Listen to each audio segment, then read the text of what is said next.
MRO ఆఫీసుల ముంగట, కలెక్టరేట్ల ముంగట, ఎమ్మెల్యే ఆఫీసుల ముంగట, మంత్రుల ఆఫీసుల ముంగట జనాలు ధర్నాలు చేస్తారు. వీలైతే దీక్షకు కూసుంటారు. కానీ పోలీస్ స్టేషన్ ముంగట ధర్నా చేయాలంటే చాలా మంది భయపడతారు. మామూలుగా స్టేషన్ ముంగట ధర్నాలు సంబరాలు చేసుకున్నాడు ఎక్కడ కనబడదు కదా. అయితే ఈడ ఒక స్టేషన్ దగ్గర ఏమైందంటే ఎయ్యి టపటపటపటపమని టపాకాయలు జోరుగా వేల్చిండ్రు. పబ్లిక్ మొత్తం హుషారుగున్నారు. మస్తు అంటే మస్తు సంబరాలు చేసుకుంటున్నారు. మీదికెంచి ఇది స్టేషను.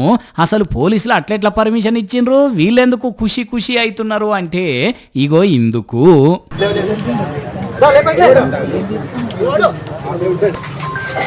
ఒరిని ఇదేంది పోలీసును గొర్ర గుంజుకపోయే చూపెట్టుకుంటా ఇగో ఇందుకు అంటారు. అసలు ఏమైంది? ఈ పోలీస్ అయినా ఇట్లెందుకు చూపెట్టిండ్రు? ఈ బాంబులు కాల్చుడేంది అంటే ఈ పోలీస్ గారు మెదక్ జిల్లాలో ఎస్ఐ పేరు రాజేషు.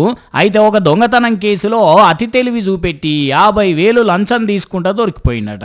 అందుకని ఖుషి అయిన టేక్మాల్ మండల పబ్లిక్ అబ్బాయిన గారి పీడ విరగడైపోయింది పో అని ఇట్లా టాపాసులు కాల్చి ఎంజాయ్ చేసిండ్రు అన్నట్టు. ఒక ఎస్ఐ దొరికితే పబ్లిక్ ఇంతగానం సంబరపడుతున్నారంటే ఆయన గారి చర్యలు ఏ తీరులు ఉండేటియో ఆలోచన చేయండి ఒక్కసారి. కానీ కష్టపడి చదివి ఈవెంట్లు కొట్టి ఉద్యోగానికి ఎంపికై కాకి చొక్కా వేసుకొని చక్కగా కొలువు చేసుకోకుండా ఈ లంచాలు అవసరమా? ఈ లంచం కేసు వీడియో యూట్యూబ్లో ఉన్నన్ని రోజులు ఈ సార్ గారికి సురకలు పెట్టినట్టే ఉంటుంది పోన్రిగా.